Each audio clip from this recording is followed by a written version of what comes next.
Autour d'un verre vous est présenté grâce à la générosité de Mallette, société de comptables professionnels agréée. Mallette à Saint-Pascal et la Pocatière et par Promotion Kamouraska. Suivez-nous sur Facebook et devenez membre dès aujourd'hui. Promotion Kamouraska, notre mission, positionner notre région comme destination de choix.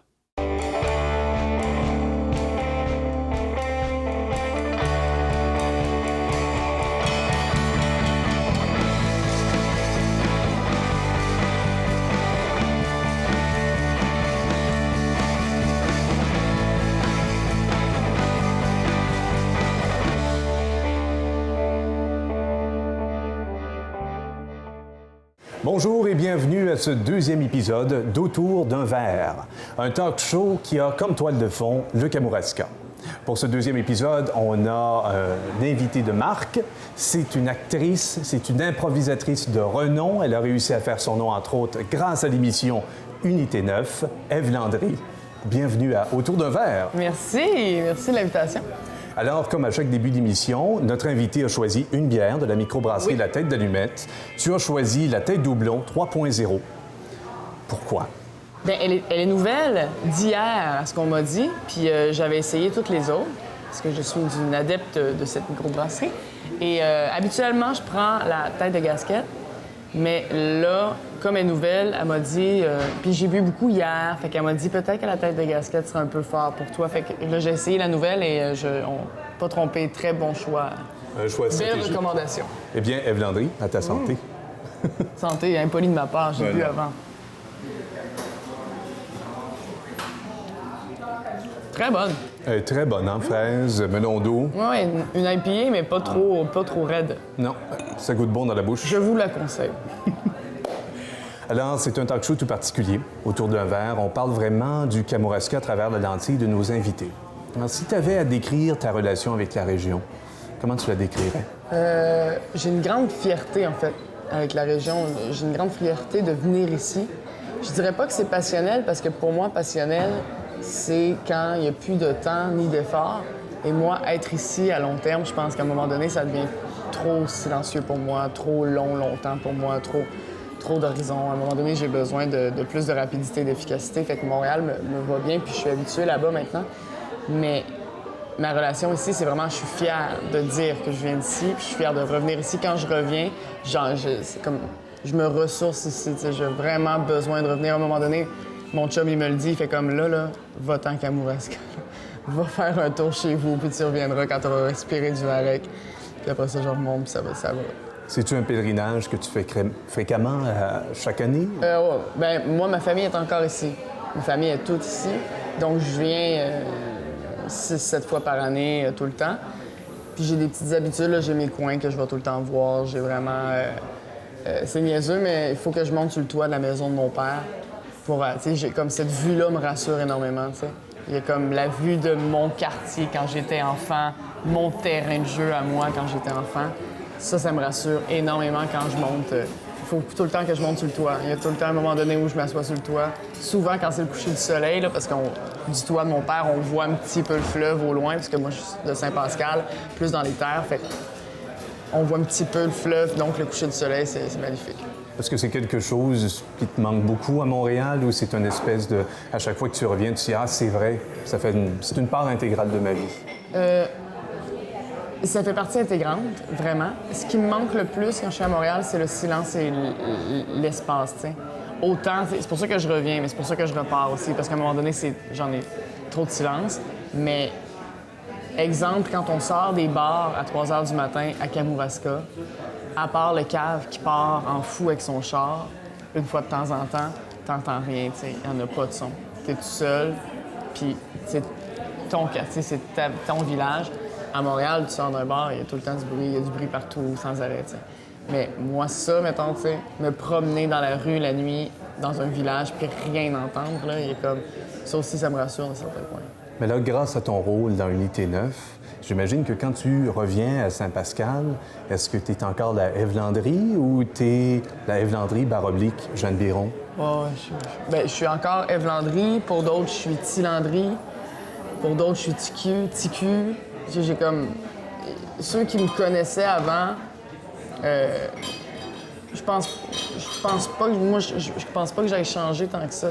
C'est sûr que maintenant, mettons, il y a du monde qui, avant, faisait juste me connaître de vue, qui maintenant me parle et m'accoste à toutes les fois qu'ils me voient. C'est sûr que je peux plus aller à la pharmacie là, sans être obligée de parler.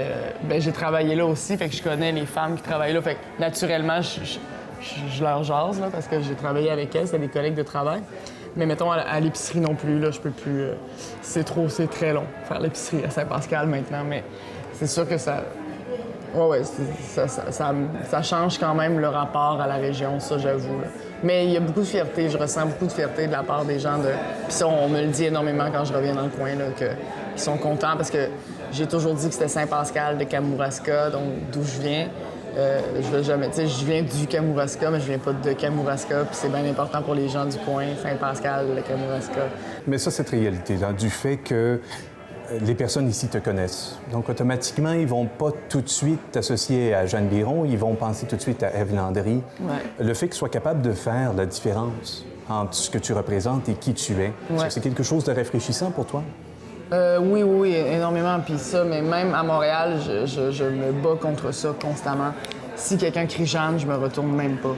Je me donne le mandat de ne pas me retourner si les gens crient Jeanne, à part si c'est des enfants là, puis qui savent pas mon nom pour vrai, mais tu sais, ça, en même temps que quelqu'un sache pas mon nom, ça me dérange pas. Mais tu sais, si tu fais juste crier Jeanne, le 3/4 du temps, j'essaie de pas me retourner parce que je veux pas m'habituer, tu sais. Je veux vraiment casser cette affaire-là. Je veux pas casser l'image de Jeanne parce que Jeanne est vraiment importante dans ma vie puis dans ma carrière. Là. Ça serait vraiment con de le nier. Mais je veux que les gens sachent que Ève Landry est complètement différente, que c'est autre chose. Puis ça, en entrevue, j'essaie le plus possible d'être moi-même pour ça, justement. Mais le monde qui m'appelle Chose, là, je peux vraiment pas perdre patience, mais je peux vraiment... Moi, j'ai une face bête au neutre, là. Si tu me vois pas, je peux vraiment avoir l'air bête facilement. Sauf que je suis pas bête pour 2 scènes, pas du tout. Sauf quand vraiment t'agis comme un con. Puis quand t'agis... Ça, je l'ai souvent dit en entrevue, mais les madames qui me prennent par le bras, elles vont avoir droit à une face bête, là. Tu touches personne de même, que tu connais pas, là. Tu peux pas rentrer dans la bulle des gens comme ça, t'sais. Fait que, ouais, non, ça, je travaille fort pour combattre ça. Quand tu étais assise sur le toit de la maison de ton père, ouais.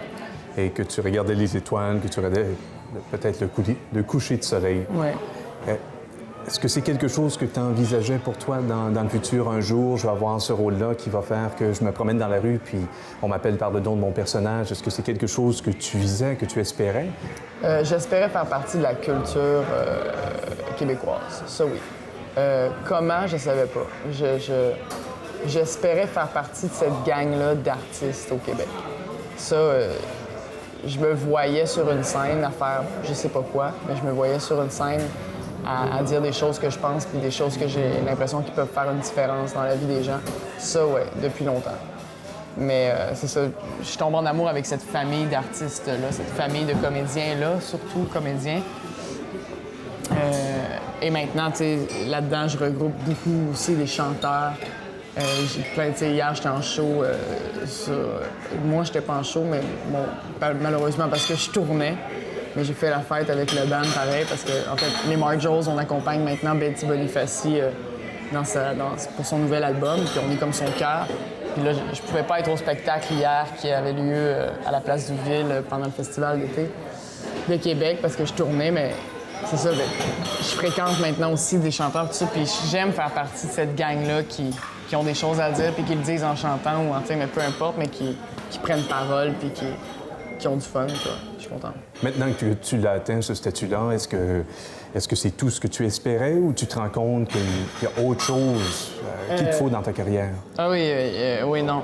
Mais ça a énormément changé, ma vision du milieu, puis ma vision du métier a énormément changé.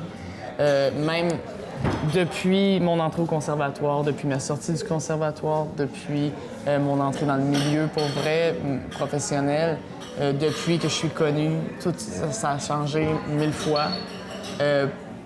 pour le mieux des fois, pour le pire d'autres fois. Et des fois, il y a vraiment des côtés du métier que je fais, il y a des trucs qui m'écœurent. Mais ça a changé énormément. Puis je m'adapte quand même assez bien. Je pense que j'en prends puis j'en laisse. Puis maintenant, la vision que j'en ai, c'est vraiment de faire les choses en ayant conscience de leur portée, tu sais. De pas juste accepter un rôle parce qu'il a l'air le fun, mais accepter le rôle parce qu'il parle, puis qu'il me parle, puis que je pense que je peux transmettre ça.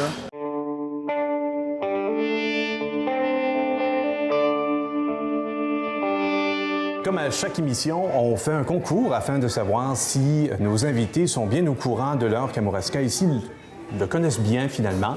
Alors, 2 questions pour toi, Ève Landry, d'une difficulté très importante. Alors, je me suis dit, tu es une femme de culture, Oui. une femme de littérature, tu connais bien ça. Écoute, il y a 5 œuvres qui ont comme titre Kamouraska. Es-tu capable de m'en nommer une? Et entre autres... Ben, la vodka, je te niaise. Le pire, c'est que je l'avais comme point boni, mais là, il est trop tard. Non, mais je dirais Kamouraska, le film, là, avec... voyons, Geneviève, c'est ça? Bugeaud? Comment qu'elle s'appelait? Oui. C'est ça? Absolument. Ouais, il y a celle-là. Sinon, il y avait... Kamouraska, mon âme, là, je te niaise. Non, attends un peu, 5. Il y en a juste 5? Écoute, j'ai réussi à en trouver 5. Il y en a 3 qui sont relativement bien connus, 2 qui sont très obscurs, dont un band indie qui a sorti 2 albums, un en 2001, qui s'appelle Portico, une chanson en anglais, d'autant plus. Il y avait évidemment le livre d'Anne Hébert. Ah oui, ben oui. Et finalement, une chanson de Michel Comte. Oui, mais oui. Voilà. On me l'a envoyé, cette chanson-là, mais c'est pas ma préférée. Non? Non, c'est pas... J'étais un peu déçue, même. Dans ton top 527, ça tombe à peu près où? Je peux même me le mettre plus après. 2000? Top 600, peut-être. 620? Au moins. Ouais. Peut-être un concept d'une nouvelle émission, c'est le top 627 d'Ève Landry. Ça serait interminable. Ce serait superbe. Combien de chansons d'Aznavour dans le top 627 d'Ève Landry? Ah, il y en a beaucoup, puis c'est dans le top 30, je dirais. Il y en a beaucoup. Le numéro 1, ce serait quoi? Le numéro 1 d'Aznavour? Ou De ton top 627, là. Le numéro 1. Oh, que c'est dur, ça. Ça me fait penser au questionnaire dans le direct de l'univers. C'est interminable à remplir, cette chose. Attends. Me tenir debout, me jeter à l'envers. Ou sinon, attends, non. Je dirais l'œuvre de Daniel Bélanger est mon top 1. Au complet. Ah, au complet. Je peux pas en écouter une sans, là, tu sais. Non. Je suis bien d'accord avec toi. Deuxième question dans ce questionnaire à 2 questions seulement. Donc, c'est moins long qu'en direct de l'univers. Alors, le mot Kamouraska a une signification profonde qui date des peuples amérindiens qui vivaient dans la région. Alors, le mot Kamouraska veut dire quoi? Petit 1, il y a du jonc au bord de l'eau. Petit 2, mon jonc a pris le bord. Petit 3, mon ami Jean est tombé à l'eau. Je dirais il y a du jonc au bord de l'eau. Parce que Jean, il tombe pas dans l'eau, là. Il est capable de marcher correctement. Ben oui, c'est ça. Donc, Puis mon jonc a pris le bord. Non, pas tout à fait, mais c'est ça. Eh Ça ben, aurait pu une légende de mariage qui vire mal. peut-être. C'est vrai. Ça aurait pu être... Tu sais, le mot amour dans Kamouraska aurait pu provenir de là. Oui, tout à fait. Un jour, ben bravo. On voulait investir dans une foule pour t'applaudir et puis t'acclamer. Ben écoute, Et malheureusement, c'est pas disponible. faute de budget. C'est trop beau. C'est ça. Ils sont tous à l'extérieur. C'est ça. Ils viendront applaudir plus tard. C'est ça. On les enregistrera à ce moment-là.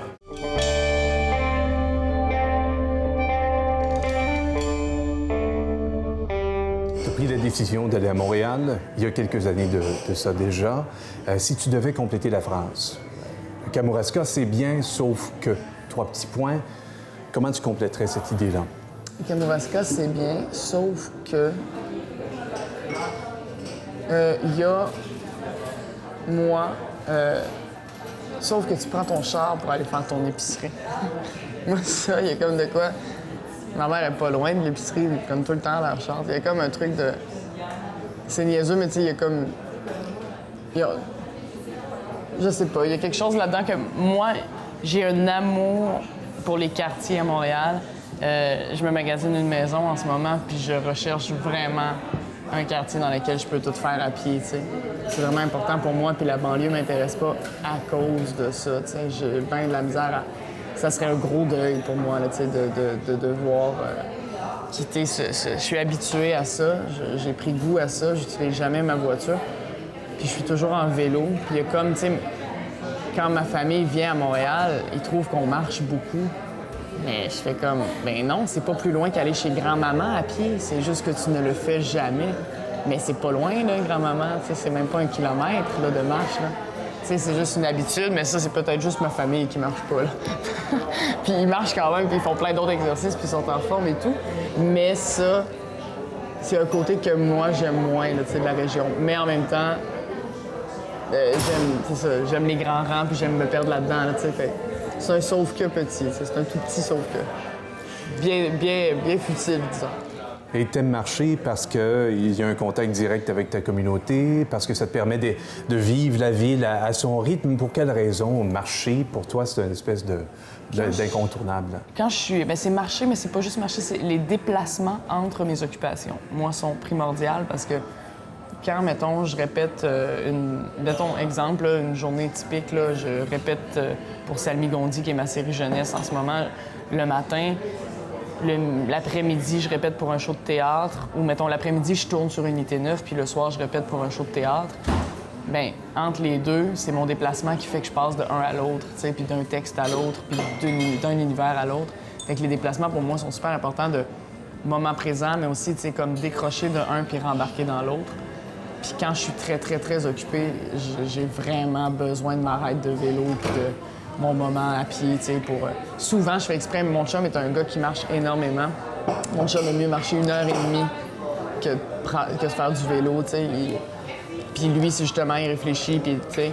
Puis moi, ça, Puis c'est drôle parce que depuis peu, j'essaie vraiment de faire de mes déplacements un moment présent au lieu de prévoir ce qui s'en vient, puis j'aime mieux travailler à l'avance, vraiment bien faire mon travail à l'avance, puis prévoir mes trucs pour que dans mes déplacements, je puisse vraiment vivre le moment présent. En ce moment, je me déplace et je profite du paysage qui est devant moi, tu sais, et des gens que je rencontre, tu sais. Donc oui, maintenant, plus un rapport avec la communauté aussi. Tu n'es pas la première non plus. Il y a Emmanuel Kant qui, lui, avait toujours de son trajet de marche entre l'église où il travaillait et chez lui. Aristote, c'est la même chose. Oui, oui. Est-ce que ça t'est déjà arrivé de te promener en marchant puis avoir 2-3 rôles en tête et finalement faire un déclic? Ah, c'est comme ça que je devrais te présenter ou c'est comme ça que je devrais le dire. Ah, oui, oui. Donc, c'est fertile comme activité aussi. C'est plus qu'une soupape. Oui, tout à fait. Ouais, non, puis c'est... Puis aussi, moi, j'observe, là, quand je marche dans les rues, j'observe le monde, là, j'apprends énormément. Tu sais, sur mes rôles, c'est fou, là. Je les regarde, puis tout le monde que je croise m'inspire pour quelque chose de particulier ou non, tu sais. Fait il y a comme... Non, c'est sûr que t'apprends plein d'affaires, puis c'est sûr qu'il y a des déclics qui se sont faits en marchant, je suis persuadée. Est-ce qu'il faut absolument que ce soit... Parce que là, avec ton nouveau projet de télévision où tu parles aux jeunes, est-ce que c'est un texte qui s'apprend facilement? As-tu trouvé ce même rythme-là, Parce que c'est des grands mots, plus souvent qu'autrement. Ouais. C'est jouer gros. On est loin du côté très réel d'Unité 9, du côté très terre-à-terre. Donc, comment tu passes d'un univers comme celui d'Unité 9 à celui de ton nouveau projet? Ça, c'est un rôle que, tu sais, Ah, c'est ça, je viens de me souvenir de ta question de tantôt, là. Je vais y répondre. Je regarde les personnages que je vais jouer, je pars vraiment du texte pour les jouer. Fait que, moi, le personnage dans Salmi Gondi, je l'ai pas inventé, là. Lily Watt, elle existe, c'est eux qui l'ont créée. Moi, je me fie à ce qu'ils ont écrit, et de là, je m'inspire de mes connaissances et de mon bagage à moi. Autant mon bagage d'observation que mon bagage sensoriel et émotionnel et de souvenirs et tout ça, tu sais. Fait que, ma Lily Watt, quand je l'ai faite, j'ai vraiment proposé aussi un personnage que, tu dis jouer gros, mais en même temps, j'ai pas l'impression qu'on joue pas si gros que ça, même au contraire, quand je suis arrivée à l'audition, ils disaient, OK, souvent quand on joue pour les enfants puis qu'on n'a pas l'habitude, on a tendance à faire, puis de jouer gros, puis de rouler la maison, puis là, tu fais, mais l'enfant, c'est pas un débile mental non plus, là, t'es pas obligé de... Fait que... Je me souviens qu'il avait dit à l'audition, il fait « OK, fais-le pour des ados. Fais-le pour des ados. » Fait complètement. ça change automatiquement. Tu vas avoir l'air cool devant l'ado. Tu vas certainement pas le limiter, genre, parce que là, tu vas te faire tuer. T'sais. Mais tu vas juste essayer de juste le faire normalement, comme si tu lui parlais comme si c'était un adulte. Puis c'est comme ça que j'ai créé Lily Watt, puis je pense que c'est comme ça que je m'adresse à l'enfant, tu sais. J'ai très hâte de voir, d'ailleurs, j'ai tellement hâte que ça sorte pour voir la réaction des jeunes puis rencontrer ces enfants-là.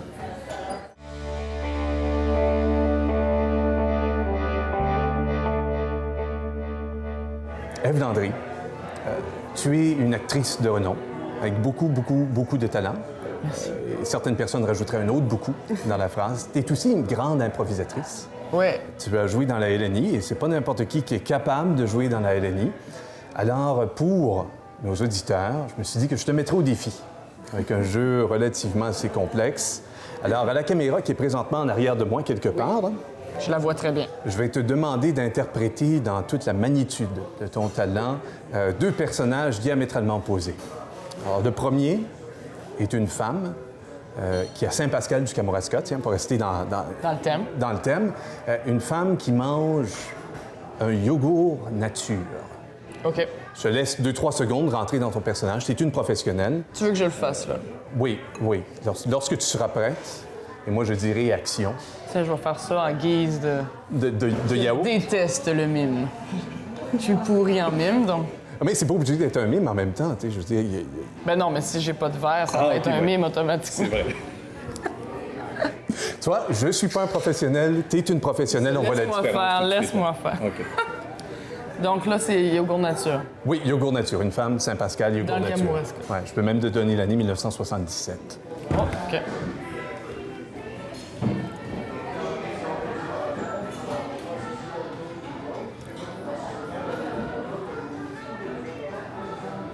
Il n'y avait pas de sirop d'érable dedans. C'était de nature. Wow. Moi, j'aime pas ça, du yogourt nature. Oh, je l'ai Ça me prend projeté. du petit granola, quelque chose. Oui, Là, il n'y en avait pas. Elle avait oublié d'en mettre. As-tu remarqué le Kamouraska? L'as-tu vu? Oui, je l'ai l'ai regardé senti. au loin. C'était un peu dans ton sourcil droit, je me suis dit, Ouais. toute la portée du regard, on le sent, le Kamouraska. Si elle avait été dans un sous-sol, elle aurait été... Là, tu sais, elle s'ouvre. En même temps, quelqu'un qui mange un yogourt dans un sous-sol, il y a déjà une certaine cote. Mais il y a automatiquement une tristesse. Oui, tout de suite. Qu'il y ait oui ou non du tapis brun par terre, ça change pas grand-chose. C'est le yogourt dans le sous-sol. Écoute, autre personnage, j'adore. Et là, on va monter la difficulté d'un cran. Je voudrais que tu nous représentes une femme à la pocatière. À la À pocatière? la pocatière, cette fois-ci, Ah ouais, OK. en 1984, qui mange du yogourt aux fraises. OK. Et là, je te laisse penser à tout ce que ça représente, tout ce que ça vient chercher en toi. Je sais que c'est très primal là, comme réflexion, j'imagine, dans ton processus de création. Je te laisse réfléchir à ça. Toujours le même. Mon accessoire par excellence.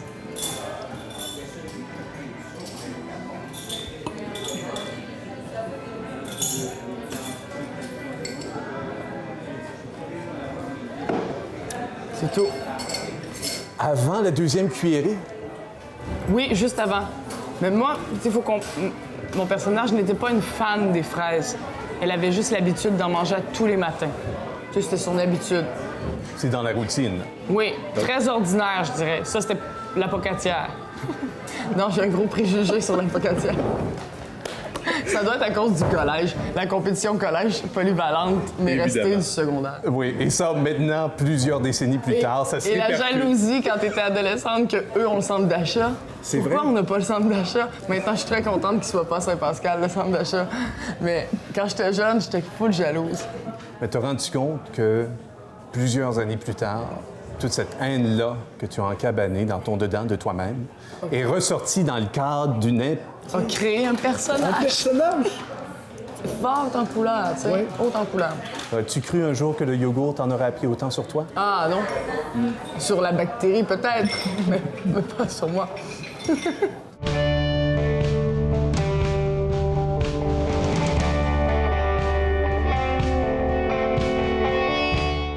Selon toi, si le Kamouraska avait un trésor caché aussi, il fallait absolument qu'on sache quelque chose à propos du Kamouraska, ce serait quoi?